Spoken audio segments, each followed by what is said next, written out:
Bonjour tout le monde. Aujourd'hui, on va interroger les gens sur la loi BESA au Québec. La première question, c'est un vrai ou faux. Est-ce que, selon vous, vous pensez que tous les animaux sont protégés par la loi sur le bien-être et la sécurité des animaux au Québec? Absolument pas. Non. Je dirais, faux. Selon toi, qui est exclu?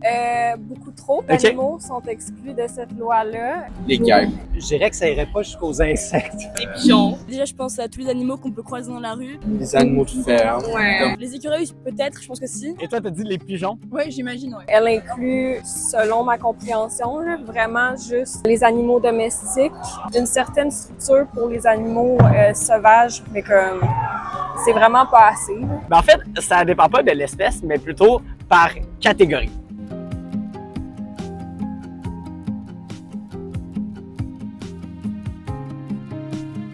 Qu'est-ce que t'en penses justement? En fait, je m'expose à quelque chose de nouveau un peu. Ah bah, moi, évidemment, je trouve ça pas normal. Idéalement, c'est sûr, ça serait mieux. Tu sais, il y a comme des meilleures lois. Je trouve ça complètement atroce. Là. Évidemment, je route pour une meilleure protection des animaux d'élevage. Il y a des espèces qui sont plus priorisées que d'autres. Non, évidemment, c'est pas normal. Je crois que ça devrait être vraiment plus égalitaire, équitable, égal envers toutes les espèces animales. Je comprends pas le principe de faire une catégorie d'animaux juste en mode les animaux qu'on mange, du coup ils vont être exclus. Enfin, genre le principe est pourri, genre. Je comprends pas c'est quoi qu'on attend là, pour Mhm. aller dans cette direction-là. Maintenant, la deuxième question, tu vas me dire si c'est permis au Québec ou pas permis au Québec. Couper la queue des chiens. Ah, je sais pas si c'est encore... Je sais que ça a été permis dans le passé Mhm. pour certaines races de chiens. Mettons qu'il n'y a pas de maladie, parfaite santé. Permis. Ça l'est encore parce que ça ne me surprendrait pas que ça soit une affaire d'esthétique. Pas permis. Pas permis? Pas Toi? permis. Pas permis? Je dirais que peut-être qu'avec les années maintenant, ça l'est plus permis. Toi, tu penses que c'est permis, toi, tu penses que c'est pas permis. Eh bien, en fait, c'est interdit. Ah.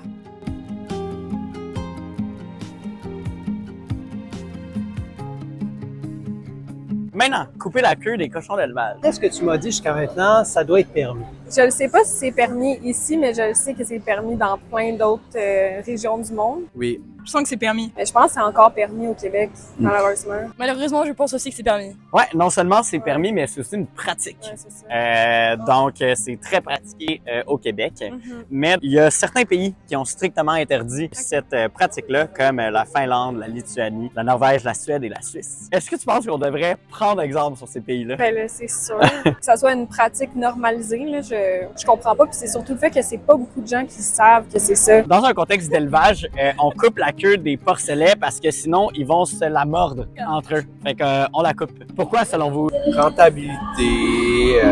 Je dis, Qu'est-ce que vous en pensez? Ils se causent beaucoup de stress entre eux.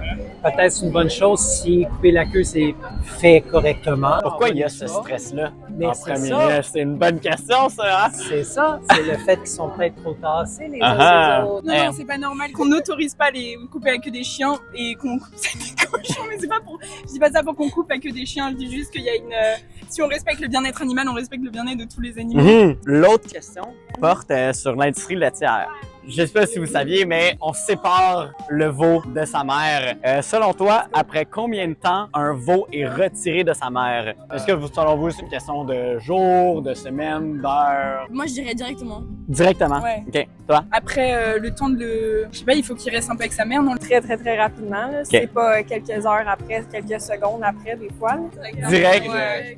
Je dirais un an. En effet, c'est dans les premières heures aussi, c'est pas tout de suite. Et il y a un article dans le Devoir fait par une vétérinaire qui dit que si on laisse le veau plus que 24 heures avec sa mère, ben, il développe un lien d'attachement. Entre gros guillemets, je trouve que ça leur sert à rien de laisser un veau avec sa mère et que tout ce qu'ils veulent, c'est exploiter la mère et que le veau il grandisse le plus rapidement possible pour pouvoir l'exploiter également. Pour que nous, on consomme le lait de vache, eh ben, on sépare le veau de sa mère, sinon c'est le veau qui va prendre le lait. Là, tu penses à ton yogourt que tu prends tous les matins et tu fais « Ah, il faudrait que je m'en parle! La prochaine question, c'est que je vais vous montrer une image. Vous allez me dire si, selon vous, c'est des poules en liberté ou des poules en cage. Elles sont cages, non? En cage? Sans Toi? blague, ils sont en cage. En cage? Ça me surprendrait pas que ça soit les poules en liberté. C'est considéré en liberté, mais ils sont pas en cage. C'est effectivement des poules en liberté. Elle est où la liberté, là? Est-ce que tu penses qu'on trompe les consommateurs, consommatrices? À 100%, les poules en liberté, on se dit « Ah ben, pas si grave. Les poules, au moins, ils peuvent se promener. Ouais, mais sont comme des sardines, Mhm. genre 24 heures sur 24. Fait que, est-ce que vous pensez, comme quand vous, là, vous payez plus cher pour acheter des œufs qui sont en liberté, mais en fait, c'est ça qui se passe. Comment vous vous sentez par rapport à ça? Pas très bien. Fausse publicité. Ben, point de vue bien-être animal, on se doute que c'est pas l'idéal. Enfin, si on vend le principe que la poule a été élevée en liberté, Mhm. on vend aux consommateurs pas ça.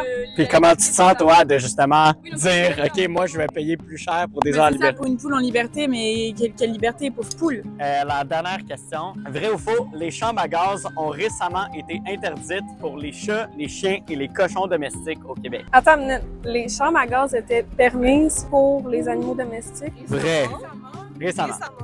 Je savais pas que ça existait. Chat, chien, j'imagine que oui, cochon, je sais pas. Je pense pas que ça a ever été permis pour les animaux domestiques, mais c'est permis pour les animaux d'agriculture, notamment les porcs, les cochons, qui se font asphyxier de cette façon-là, puis après ça, on les consomme. Justement, on revient peut-être domestique, non, mais peut-être pour les cochons, ça se fait. Dans quelles circonstances, je vois pas, par exemple. Ben en fait, c'est vrai, la pratique a été récemment interdite pour les chiens, les chats et les cochons domestiques, mais c'est une pratique courante dans l'élevage. Ça a été montré que cette technique ne favorise pas le bien-être animal dans les derniers instants de vie et peut même causer du stress, des blessures lorsque l'animal panique. En tout cas, je savais pas que c'était permis pour les animaux domestiques avant. La fin en 2024, donc l'année passée. C'est quand même très récent, là. C'est une pratique qu'on va trouver souvent et même, mettons, dans l'industrie des œufs, les poussins mâles vont être asphyxiés. Qu'est-ce que vous en pensez? C'est barbare. Vous encourageriez pas des animaux qui se feraient gazer? Idéalement pas, non. Idéalement, non. Je suis très étonnée, mais ouais, effectivement, c'est scandaleux. Je verrais mal une étiquette à l'épicerie dire tuer de cette façon, de cette façon-ci. Tu sais. Est-ce que vous pensez que ce serait une bonne idée de la mettre, par contre? Ben, si à un moment donné, ça devient une façon de différencier quelle est la meilleure méthode, ouais. Ben merci, c'était les 5 questions qu'on avait pour toi. Merci de vous être porté, puis bonne soirée.